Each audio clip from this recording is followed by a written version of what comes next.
O filósofo austríaco Karl Popper desenvolveu em seu livro A Sociedade Aberta e Seus Inimigos, de 1945, o chamado paradoxo da tolerância. Até que ponto a sociedade, a comunidade, deve ser tolerante com os intolerantes? Eu, como humano, concordo 100% com a frase que diz: devemos ser intolerantes com os intolerantes. Óbvio, o sujeito prega que determinados grupos étnicos devem ser perseguidos, ou que pessoas devem ser punidas por sua orientação sexual, ou emite uma opinião que incita a violência, o ódio. Devemos ser intolerantes com os intolerantes. Os intolerantes são os nossos inimigos. Eu, como um seguidor de Jesus, querendo ser como Ele, concordo 100% e não poderia ser diferente com o que está escrito. Jesus falando: digo, porém, a vocês que me ouvem, amem os seus inimigos, façam bem aos que odeiam vocês, abençoem aqueles que os amaldiçoam, orem pelos que maltratam vocês. Um pouco mais para frente, ainda em Lucas 6, se vocês amam aqueles que os amam, que recompensa terão? Porque até os pecadores, os ímpios, amam aqueles que os amam. Se fizerem o bem aos que lhes fazem bem, que recompensa terão? Até os pecadores fazem isso. E se ficou alguma dúvida, ele ainda disse aos seus discípulos: vocês, porém, amem os seus inimigos, façam bem e emprestem, sem esperar nada em troca. Vocês terão uma grande recompensa e serão filhos do Altíssimo, pois Ele é bondoso até para os ingratos e maus. Sejam misericordiosos, como também é misericordioso o Pai de vocês. Pessoal, é como C.S. Lewis escreveu: se você está à procura de uma religião que o deixe confortável, definitivamente eu não lhe aconselho o cristianismo. Como amar os nossos inimigos? Como amar aqueles a quem odiamos? Aqueles que nos fizeram tanto mal, que foram injustos, covardes com a gente? Aqueles que não queremos nem lembrar. Esta é a série O Fim da Memória. Oremos. Pai, que também é mãe, transforme-nos de acordo com o teu querer. Nos ajude a reconhecermos qual é o nosso papel dentro desta história. Nos dê forças para sermos embaixadores do teu reino aqui na terra. Obrigado pelo teu amor e tua misericórdia. Oramos em nome de Jesus. Amém.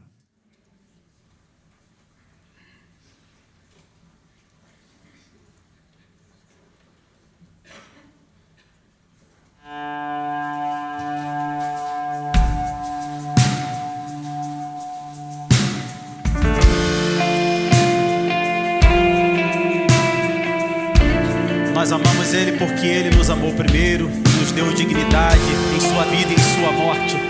Vamos todos nos colocar de pé e vamos entoar esse louvor ao nome do Senhor. Antes de eu falar, tu cantavas sobre mim. Tu tens sido tão, tão bom pra mim. Antes de eu respirar, sopraste tua vida em mim. Tu tens sido tão, tão bom pra mim.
luz para as sombras, escala montanhas pra me encontrar. Ele derruba todas as muralhas. Muralhas, destrói as mentiras pra me encontrar. Traz luz para as sombras, escala montanhas pra me encontrar. Derruba muralhas, destrói as mentiras pra me encontrar. Traz luz para as sombras, escala montanhas pra me encontrar.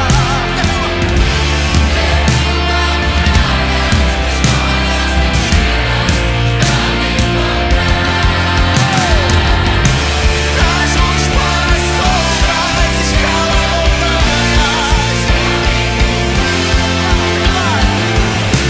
Derruba muralhas, destrói as mentiras pra me encontrar.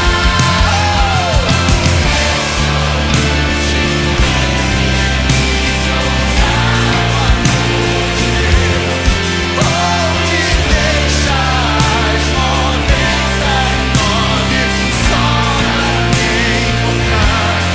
Posso encontrá-lo, merecê-lo, mesmo assim se entregou. Impressionante, infinito, ousado amor de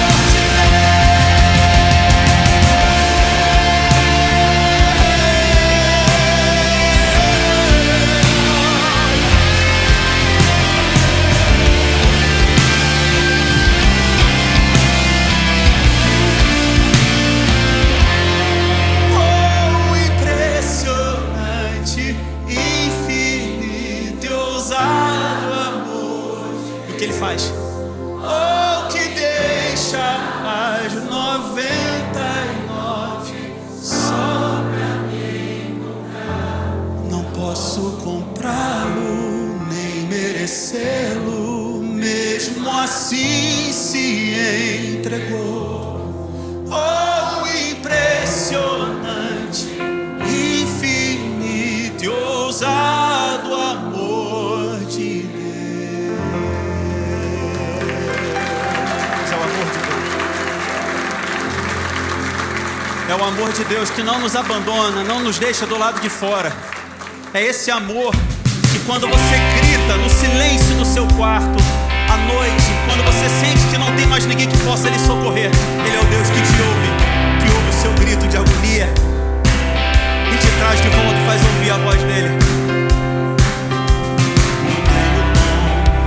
Não tenho palavras, não tenho acorde que me socorra agora. Tudo foi embora, só tenho você. Havia um silêncio que mostrou os meus vícios, me agarro contigo, vem me socorra agora. Tudo foi embora, só tenho você.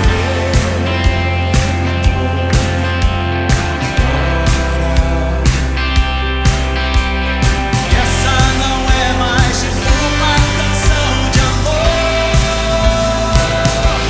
Eu clamo pra ti, eu sei onde estou. Olhando pra mim, posso saber que nada sou. Eu grito pra ti, ó Deus, vem me socorrer. Olhando pra mim, posso saber que nada posso fazer.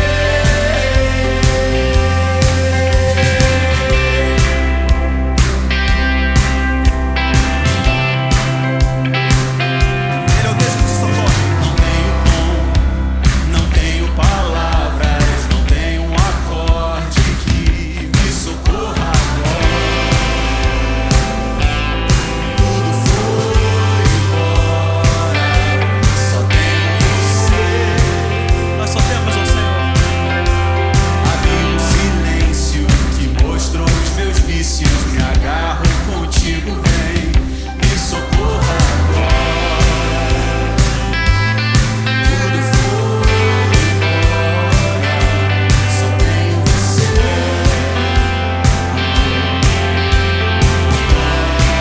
Vamos lá, quero ver você, vamos lá. Essa não é mais uma canção de amor.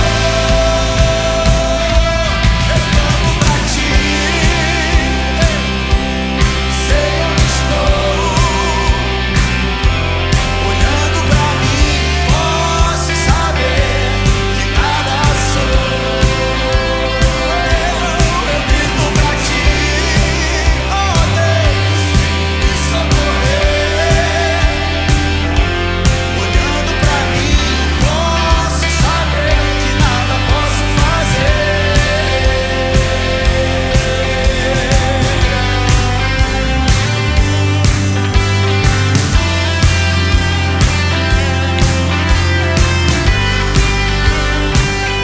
Vamos lá! Lá, lá, lá. Quero ver você.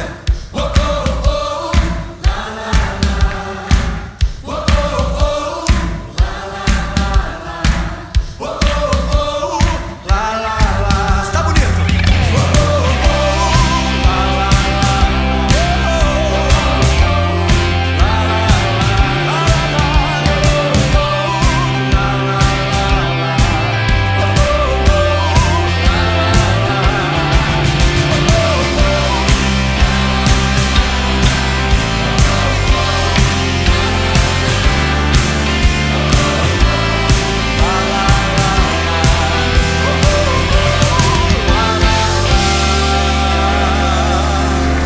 eu canto pra ti. Eu sei onde eu estou, Senhor. Sei onde estou.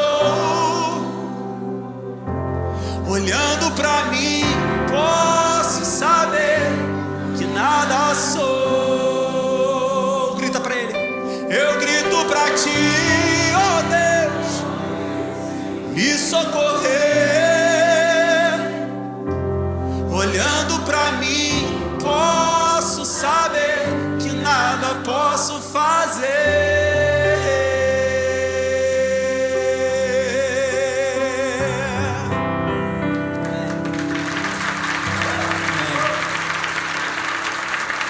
É por causa desse socorro constante de Deus sobre as nossas vidas que nós reconhecemos a soberania do seu poder, da sua glória, da sua graça.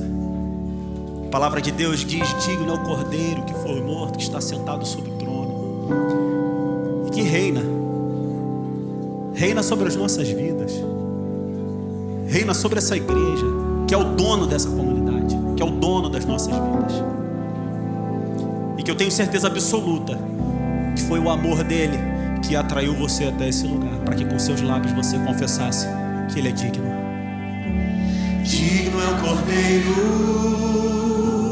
que foi morto, santo, santo ele é. Um novo cântico ao que se assenta sobre o trono do céu. Ele é digno. Digno é o Cordeiro que foi morto, santo, santo ele é.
maravilhado. Maravilhado, extasiado, eu fico ao ouvir teu nome. O nome tem poder. Maravilhado, extasiado, eu fico ao ouvir o teu nome. Jesus, teu nome é força, é fôlego de vida, misteriosa água viva.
Que o dia voltará nas nuvens dos céus. Enquanto isso eu canto. Com a criação eu canto louvores ao Rei dos Reis. És tudo para mim e eu te adorarei.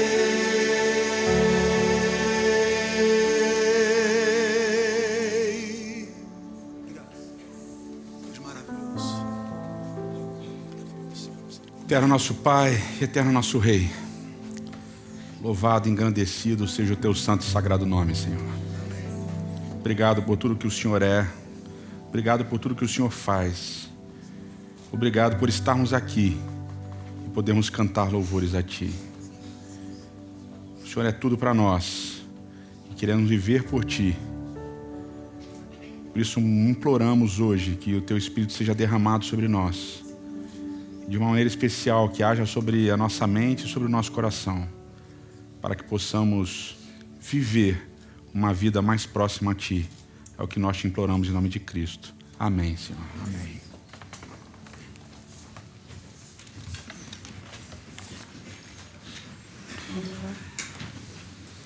Bom sábado, muito bom receber vocês aqui no Teatro All, no Shopping Pátio de Higienópolis. Que legal que você veio. Sempre tem uns rostinhos conhecidos, né, que a gente vai mapeando, que geralmente sentam nos mesmos lugares. E tem sempre uns rostinhos novos também, o que é muito bom. Vocês todos são muito bem-vindos, muito bem-vindos. Eu ia falar alguma coisa, né, que eu esqueci agora, peraí. Lembrei. Semana passada eu falei, né, agradeci as pessoas que visitam a gente de vários lugares espalhados pelo Brasil, pelo mundo também. E aí o pessoal me zoou dizendo que estava aparecendo o Silvio Santos, falando das caravanas que iam assistir os programas dele, né? Então, não foi essa a intenção. Se pareceu, não foi essa a intenção. Mas aí eu quero convidar você a acessar uma pesquisa que nós colocamos ali no nosso Instagram, ali e nas nossas redes sociais. Essa pesquisa é para conhecer um pouquinho melhor você que frequenta aqui, que vem sempre aqui, você que também está em casa assistindo.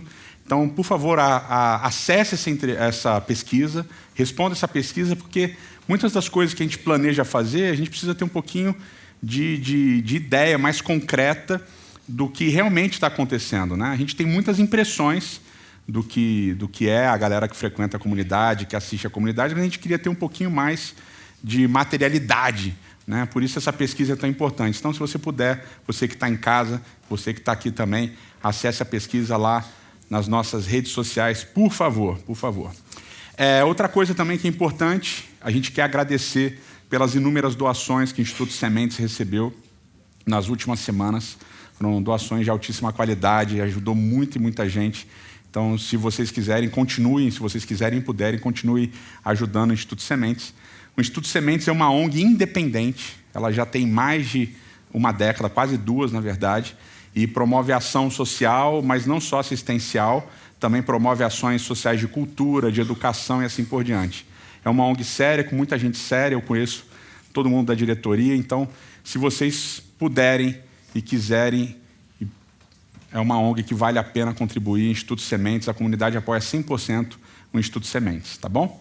A gente começou uma nova série semana passada falando sobre memória, e um assunto extremamente complexo, cheio de nuances, e a gente trabalhou um pouco sobre como a memória, lembrar, né? Como lembrar é importante, e por que é importante. Então a gente falou de lembrar ajuda a gente a não cair nos mesmos erros, né? Às vezes a gente gosta de cair nos mesmos erros, mas esse é outro assunto. Mas ajuda a gente a lembrar para não cair nos mesmos erros, ajuda a gente a desenvolver uma certa solidariedade com as pessoas que passaram pela mesma coisa que a gente, ajuda também a gente a reconhecer o que aconteceu na nossa vida e ajuda a gente a se curar de certas feridas, né? Mas a memória é altamente complexa, ela tem uma série de questões que confundem a nossa mente, a gente lembra do passado e essa lembrança do passado ajuda a gente a construir um pouco o nosso presente e também ajuda a gente a moldar o futuro. Mas, ao mesmo tempo, quando a gente olha para o passado, a gente molda o passado a partir do que a gente vive e a partir do que a gente quer viver também. Então, a memória tem todas essas dimensões que vão se confundir na nossa cabeça e que são complexas, né? Por exemplo, semana passada eu cometi o equívoco de mencionar a história do meu avô, dele com câncer no hospital, querendo que eu fosse pastor, etc. e tal. E na minha cabeça, essa história tinha acontecido quando eu tinha voltado de um acampamento de carnaval. Só que meu avô foi internado no 2º semestre, no mês de novembro. Então não tinha nada a ver com carnaval. Então a memória ela vai pregando peças na nossa cabeça. Primeiro porque a gente vai construindo essa memória, né? A nossa memória é uma memória que é construída também. Ela aconteceu, mas a gente constrói o que aconteceu também. E ela vai sendo moldada ou pelo nosso esquecimento, a gente esquece muita coisa, né? A gente não lembra de tudo, as coisas vão ficando e a gente não lembra detalhes. E quando a gente sai para comer com casais, assim, ou eu vou aconselhar casais, geralmente é um processo engraçado, né? Para mim. O casal, às vezes, não. Porque fala assim, como é que vocês se conheceram? É uma pergunta clássica que você faz para, né, conhecer melhor as pessoas, aí começa. A gente se conhecia tal dia. Não conheceu em tal dia. Não, você estava com tal roupa. Não estava com tal roupa. Não, a gente fez isso. Não, a gente não fez isso. E sempre tem um que lembra e outro que não lembra, ou o que lembra meio confuso e o que não lembra diz que não é aquilo e fica uma briga. Vocês imaginam como é que funciona. E esse esquecimento, ele também vai construindo como a gente lembra das coisas. Mas não é só esquecimento. Muitas vezes, a gente também reprime memórias. Ou porque foram muito duras, ou porque a gente saiu mal na fita, e a gente vai reprimindo memórias, colocando escondido, como se aquilo não fosse afetar quem a gente é, como se não fosse afetar a nossa experiência hoje, as coisas que a gente viveu no passado e vai reprimindo. E por isso que fazer terapia é tão importante, né? Se você viveu qualquer história dura, qualquer história tensa, a terapia ajuda muito a você entender aquilo e tirar aquilo de onde você acha que aquilo ficou escondido, né? Então, sempre aconselho, talvez você não tenha passado por uma experiência traumática, mas terapia é sempre bom porque ajuda a gente a entender o nosso passado e ajuda a gente a entender o nosso presente também. Então, se vocês puderem, façam terapia. Aconselho fortemente, tá? Mas a gente também tem um processo na nossa memória que tem a ver com distorção. A gente distorce algumas coisas, às vezes conscientemente, às vezes não. São processos de memória que vão acontecendo. Eu tenho um amigo, por exemplo, muito chegado, que ele tem uma história muito interessante de táxi, né? Ele foi taxista durante um momento da vida dele e ele tem uma história bizarra de táxi. Eu já ouvi ele contar essa história de táxi umas 40 vezes e nunca é igual. São 40 vezes que essa história acontece de uma maneira diferente. Isso é normal, porque muitas vezes as histórias traumáticas elas são construídas a partir de fragmentos, e essa história é traumática. E esses fragmentos, às vezes, eles não se encontram. Mas como eu conheço bem esse meu amigo, eu sei que, às vezes, dependendo da audiência, ele dá aquela embelezada na história, né? Dá uma exagerada em certos momentos dramáticos e tal, para causar uma certa sensação na audiência, né? Então, a memória, muitas vezes, ela também é distorcida. Ou propositadamente, ou sem querer. Então, acaba acontecendo que a gente não lembra exatamente aquilo que aconteceu. Por isso que não é só importante lembrar, é importante como lembrar. Como é que a gente lembra das coisas? Como é que a gente deve lembrar das coisas? E muitas vezes, tem um ditado, e eu sempre erro o ditado, mas se eu errar, vocês me corrijam, tá? Tem um ditado que é muito importante quando a gente fala de memória, que é o seguinte: quem bate, esquece, mas quem apanha, nunca esquece. É isso, né? Eu sempre erro ditados. Então, quem bate, quando lembra de uma outra maneira. Porque, afinal, a gente tem um processo na nossa mente que, uma mente saudável, nunca permite que você seja um vilãozão de uma história. Tá?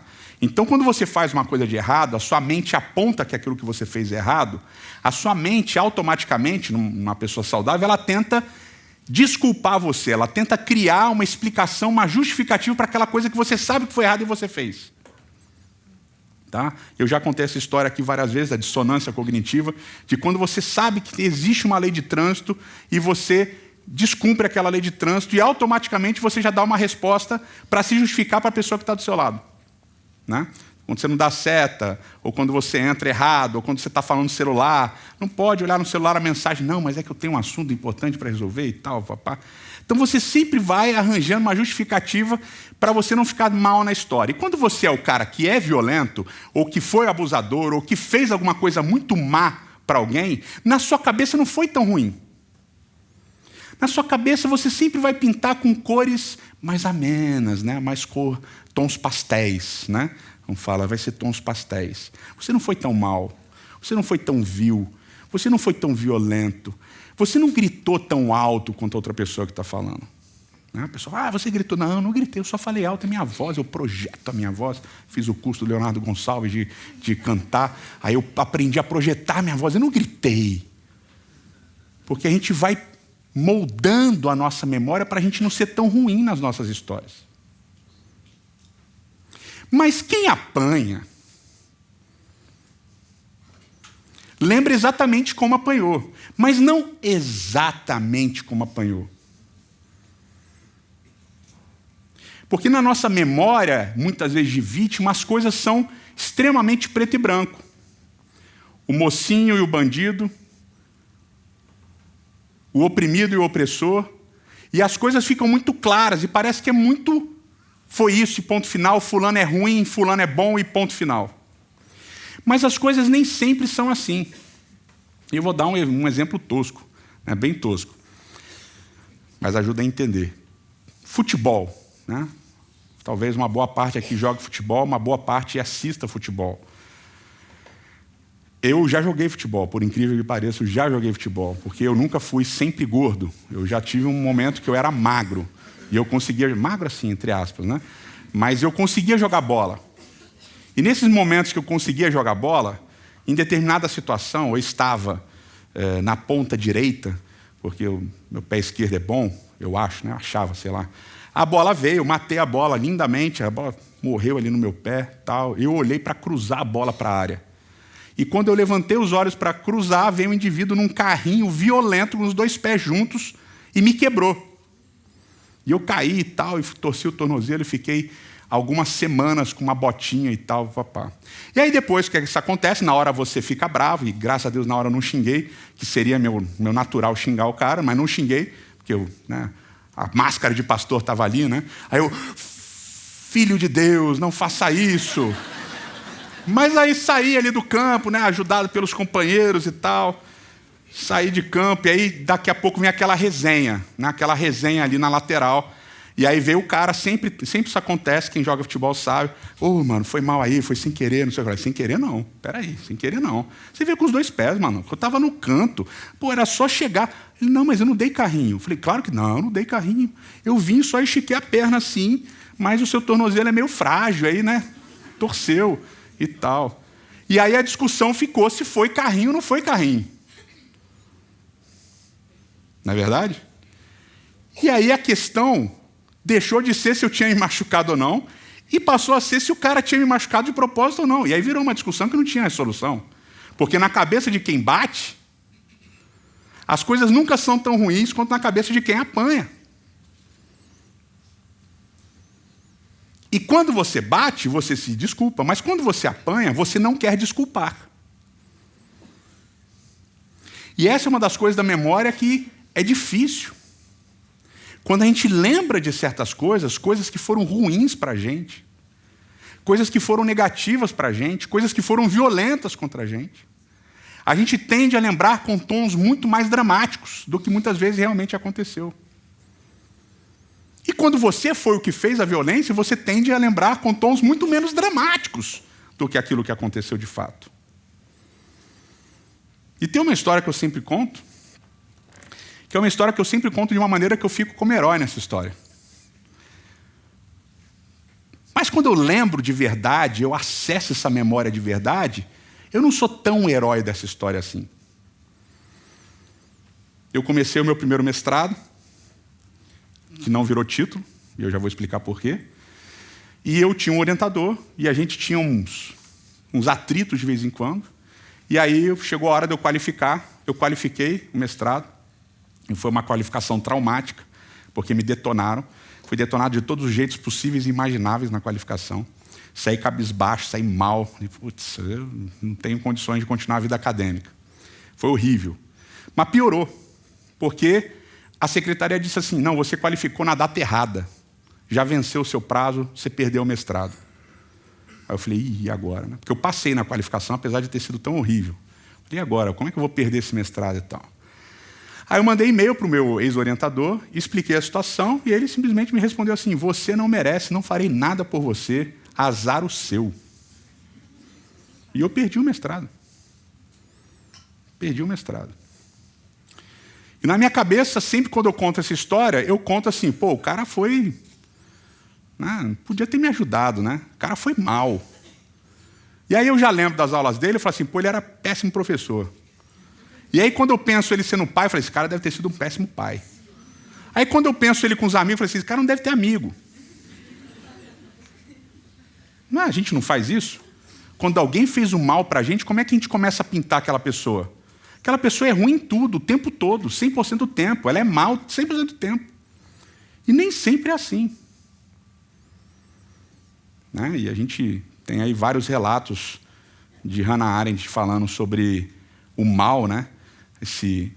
A ideia dos nazistas, como eles eram maus nos campos de concentração e matavam as pessoas. E aí ela fala, bom, mas esses caras, quando você vai ver a família deles, eram bons pais, bons maridos, bons cidadãos, eram bons vizinhos, levavam lixo para fora, ajudavam o próximo, não sei o que lá e tal, mas nos campos de concentração matavam as pessoas. E diziam, não, a gente estava cumprindo ordens. E ela acuia o termo banalidade do mal. Mas quando a gente sofre, para a gente o cara é ruim em tudo, o cara é mau em tudo, o cara é um desgraçado, malfeitor, violento, abusador o tempo todo. A gente tende a pintar as coisas com cores mais dramáticas.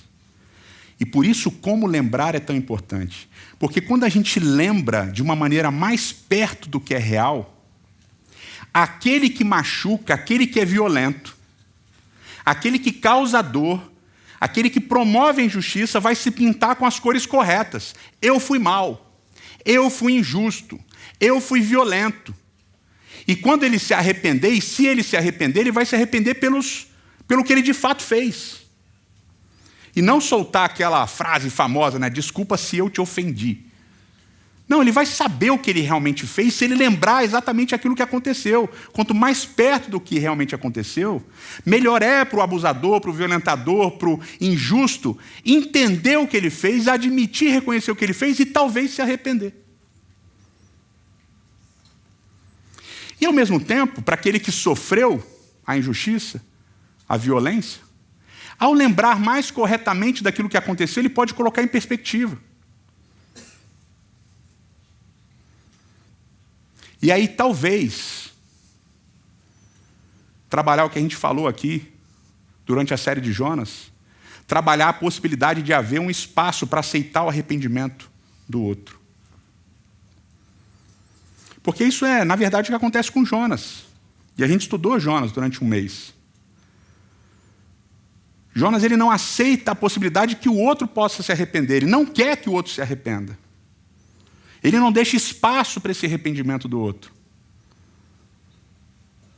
Mas para que haja reconciliação da nossa memória com aquilo que de fato aconteceu, a gente precisa estar minimamente disposto a aceitar que pode, talvez, haver arrependimento. E como isso vai acontecer?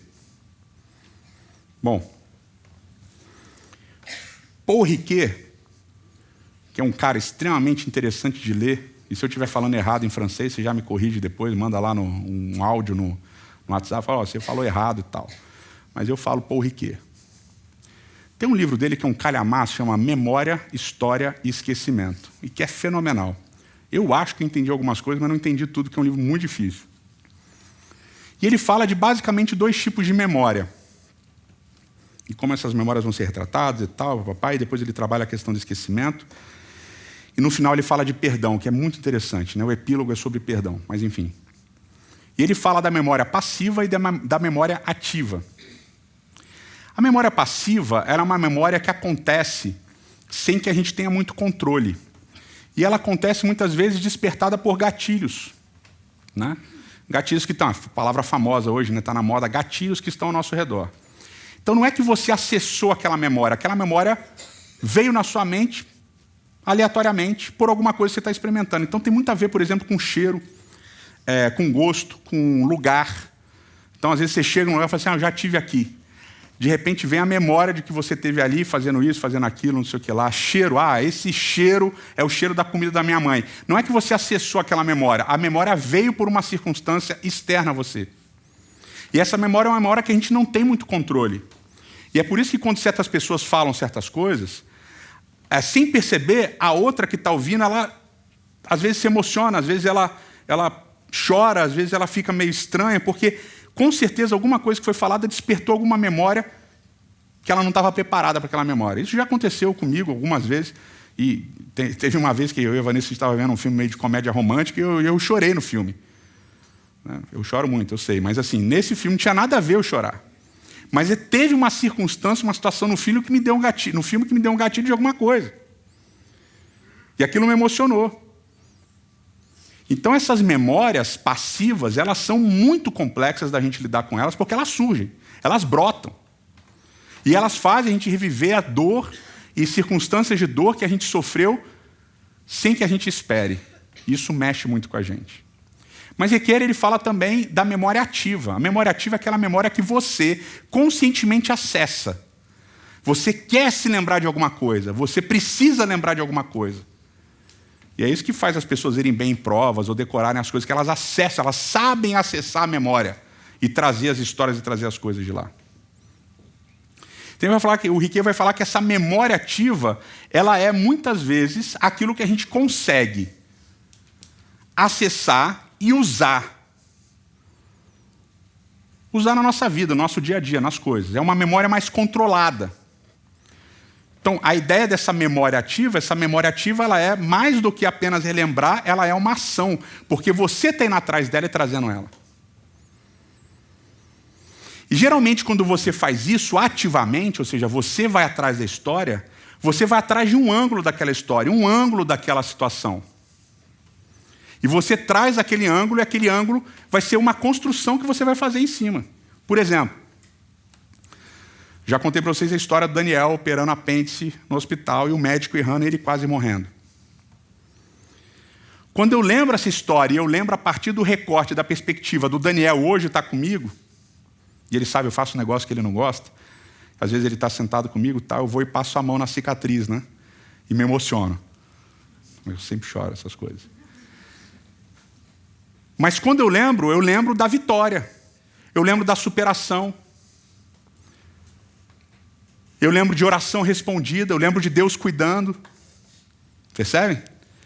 Porque eu lembro de um recorte que é um recorte positivo, que eu estou olhando a partir da perspectiva de que o Daniel está comigo. de que ele continua, de que ele está vivo, de que ele superou aquilo, de que a gente passou por aquilo. Então, muitas vezes, quando a gente acessa memórias dramáticas, memórias violentas, memórias abusivas, e a gente olha por esse olhar de quem nós somos hoje, a gente tem uma perspectiva de que talvez seja positivo. E é estranho. Por exemplo, a pessoa que enfrentou o câncer e venceu o câncer. Vocês já devem ter ouvido. Assim, não, o câncer me fez melhor. O que é muito estranho para quem está de fora. Não, mas o câncer me fez ser resiliente. O câncer me fez confiar mais em Deus. Ou uma infância altamente traumática, com pouca comida, com poucas oportunidades. E a pessoa hoje, ela olha para trás e ela se sente bem-sucedida, ela olha para trás, como é que ela diz? Não, aquilo me ajudou a ser o que eu sou hoje. Aquilo me ajudou a construir o que eu construí. Então, quando você acessa aquela memória traumática, violenta, de uma certa perspectiva, aquilo é positivo para você. Mas muitas vezes que a gente acessa memórias traumáticas pelo recorte negativo daquela história traumática, a gente não só revive a dor, como a gente continua pintando as coisas com cores muito negativas. Por exemplo, quando eu olho para a cirurgia do Daniel, o Daniel foi operado no domingo de manhã. E quando eu lembro do médico falando que a cirurgia tinha dado errado, eu lembro dele falando meio com uma voz confusa. E na minha cabeça eu criei uma associação. Não, esse cara saiu ontem à noite, bebeu, foi para uma festa, chegou hoje meio alto e operou o Daniel, por isso que ele fez essa maluquice aqui. E quando eu pinto esse cara cuidando dos filhos, o que eu penso? Deve ser um péssimo pai. E quando eu penso ele como esposa, eu falo assim, se ele bebe assim e vem operar, imagino que ele não faz com a esposa. Deve ser violento. E se eu me perco nesses pensamentos, eu começo a pensar, por que Deus permitiu que esse cara operasse o Daniel?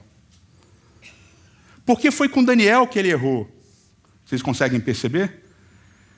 Então, o meu recorte me faz acessar a memória a partir do ponto de vista de que eu continuo me vitimizando e continuo me colocando naquele lugar de reviver as cicatrizes, de ficar nas cicatrizes, de me lamentar nas cicatrizes. E se ele tivesse morrido, muito mais eu ia fazer isso. Porque quando eu ativamente lembrasse, não ia ter a parte da superação, ia ter só da dor.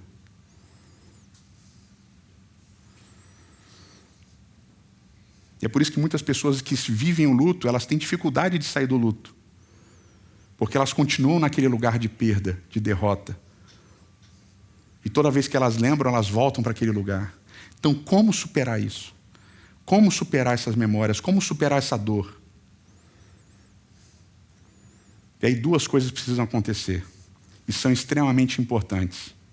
Principalmente para as memórias das violências sofridas, das dores sofridas, dos abusos sofridos. O primeiro é que alguma coisa fora de você precisa acontecer. Alguma coisa externa a você precisa acontecer, que não tem a ver com a sua memória, mas que tem a ver com o reconhecimento das pessoas acerca da sua memória. As pessoas precisam ouvir a sua história, ouvir as suas lembranças, e elas precisam validar você. Elas precisam reconhecer o sofrimento que você passou. Elas precisam tentar entender o seu sofrimento e validar o seu sofrimento, validar a sua dor. Sua família, seus amigos, sua comunidade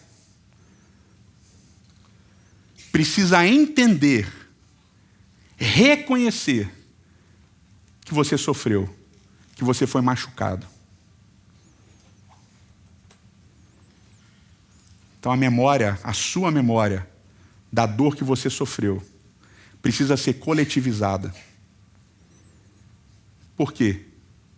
Porque só assim, aquele que te fez sofrer vai entender coletivamente que ele te fez sofrer.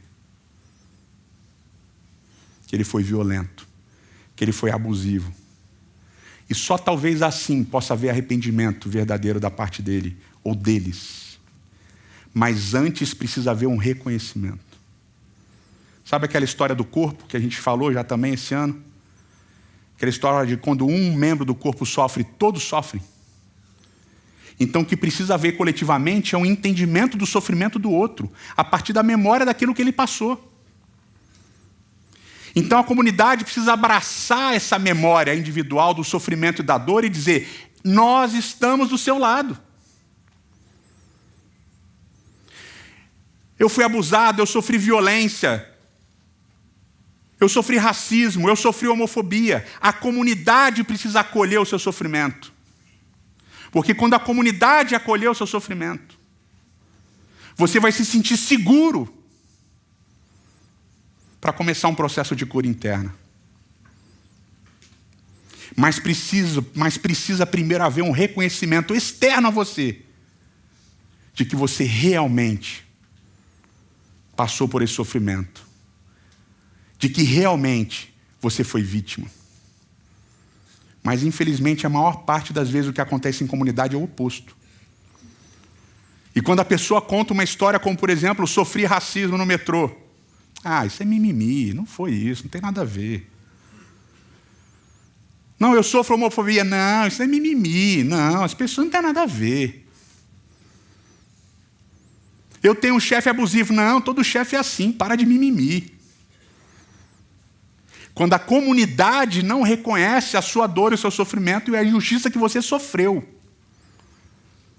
se torna quase impossível o caminho de cura da memória interna.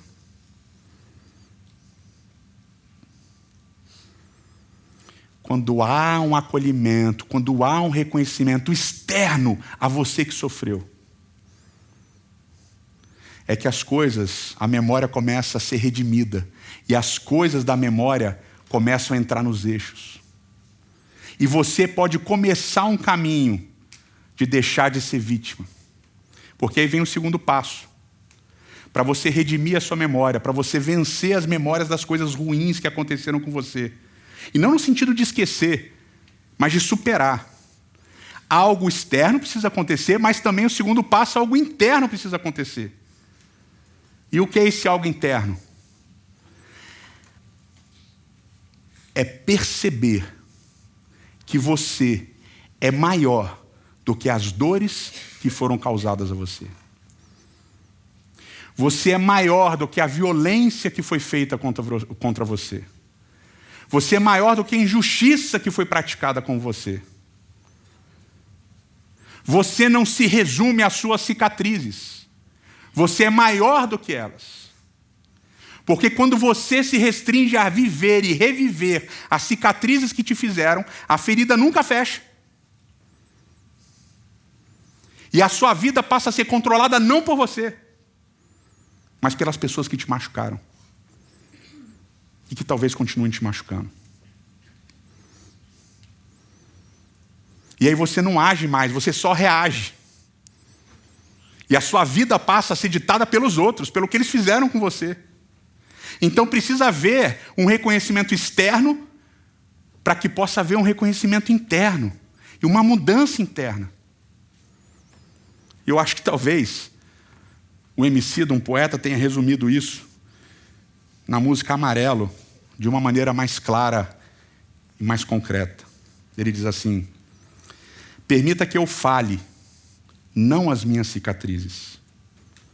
Elas são coadjuvantes, não, melhor, figurantes, que nem deviam estar aqui. Permita que eu fale, não as minhas cicatrizes. Tanta dor rouba a nossa voz. E sabe o que resta de nós? Alvos passeando por aí. Permita que eu fale, não as minhas cicatrizes. Se isso é sobre vivência, me resumir à sobrevivência é roubar o pouco de bom que eu vivi. Por fim, permita que eu fale, e não as minhas cicatrizes. Achar que as mazelas me definem é o pior dos crimes. É dar o troféu para o nosso algoz e fazer nós sumir. Redimir a memória começa com uma coletividade, para terminar na sua individualidade, de entender que você é maior do que o mal que te causaram. E a gente fala aqui semana após semana, o nosso valor não é definido pelo que as pessoas fizeram para nós. O nosso valor não é definido por aquilo que as pessoas pensam de nós. O nosso valor é definido por aquilo que Cristo fez na cruz do Calvário. Esse é o nosso valor. É assim que Ele nos enxerga. E é por isso que eu queria terminar com um texto que eu acho muito bonito, de Romanos capítulo 8, a partir do verso 14, diz assim, ó: pois todos os que são guiados pelo Espírito são filhos de Deus. Você é filho. Porque não recebestes o espírito da escravidão, para viverdes outra vez atemorizados. Quando a gente recebe o Espírito, quando a gente vive pelo Espírito, a memória daquilo que fizeram com a gente não vai continuar aterrorizando a gente. Porque a gente entende que a gente é maior do que as cicatrizes que fizeram. E ele diz: mas vocês receberam o espírito de adoção, baseado no qual clamamos, Abba, Pai. O próprio Espírito testifica com o nosso espírito que somos filhos de Deus. Ora, se somos filhos, somos também herdeiros. Herdeiros de Deus e co-herdeiros com Cristo. Se com Ele sofremos, também com Ele seremos glorificados. Para redimir a sua memória, você precisa fazer parte de uma comunidade que sofra com você,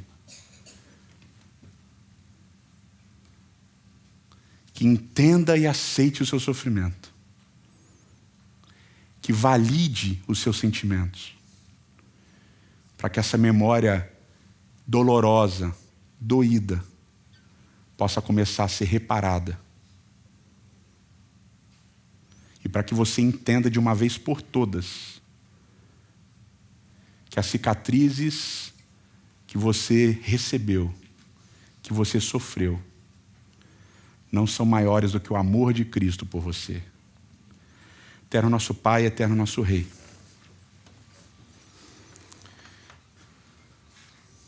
Nos ajude, Senhor, a sermos uma comunidade que acolhe a dor e o sofrimento das pessoas que aqui estão e daquelas que aqui não estão também.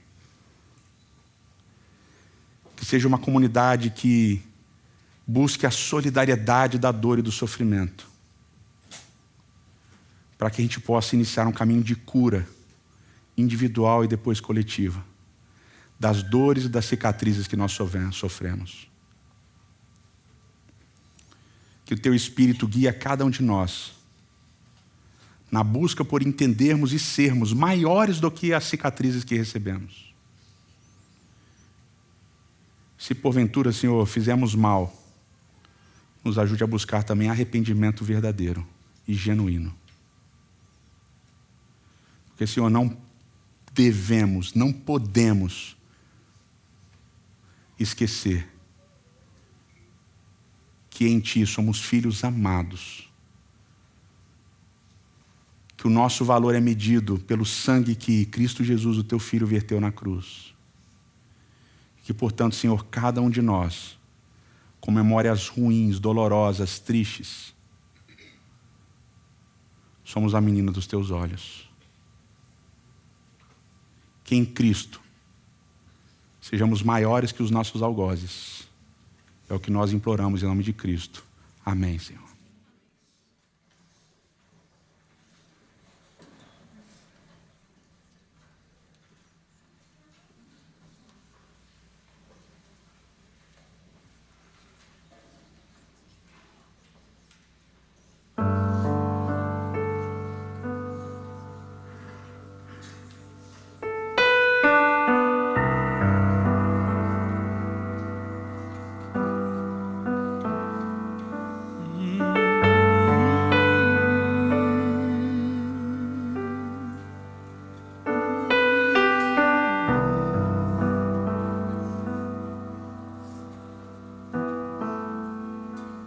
Se você se sente esquecido, que sabe deixado para trás, sequestraram tua paz. Pode ser que não reconheçam teu jeito de amar, a tua cor, tua origem, teu valor. que tua dor não foge aos olhos de quem te amou primeiro. Ouça bem, teu valor está no que ele diz a teu respeito. Menina dos teus olhos, eu sou aquele filho encontrado na estrada, imagem de tua face. Eu sou aquele a quem o mundo inteiro vê a glória.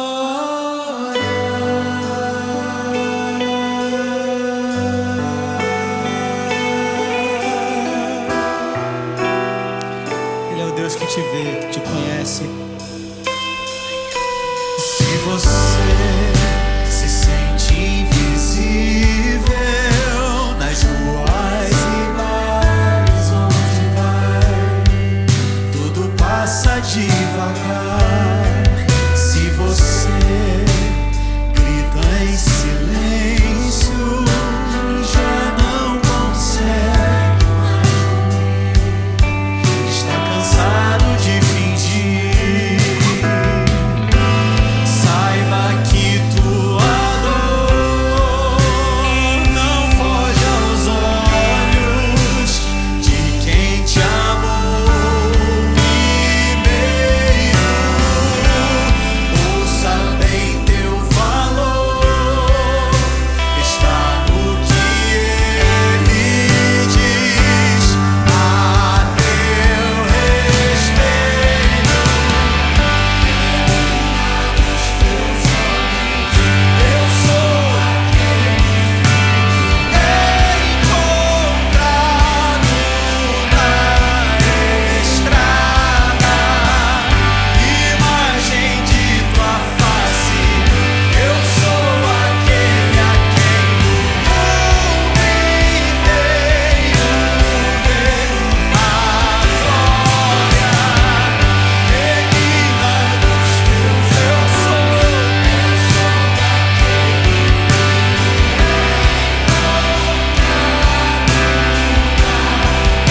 estrada, imagem de tua face.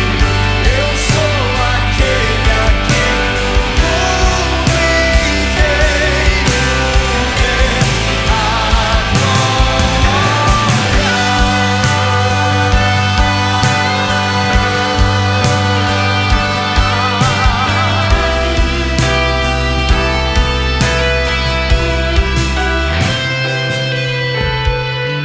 Menina dos teus olhos, eu sou aquele filho encontrado na estrada. Jamais se esqueça. Imagem de tua face. Eu sou aquele a quem o mundo inteiro vê a glória. Imagem de tua face. Eu sou aquele a quem o mundo olhos. Eu sou aquele filho encontrado na estrada. Jamais se esqueça. Imagem de tua face. Eu sou aquele a quem o mundo inteiro vê a glória.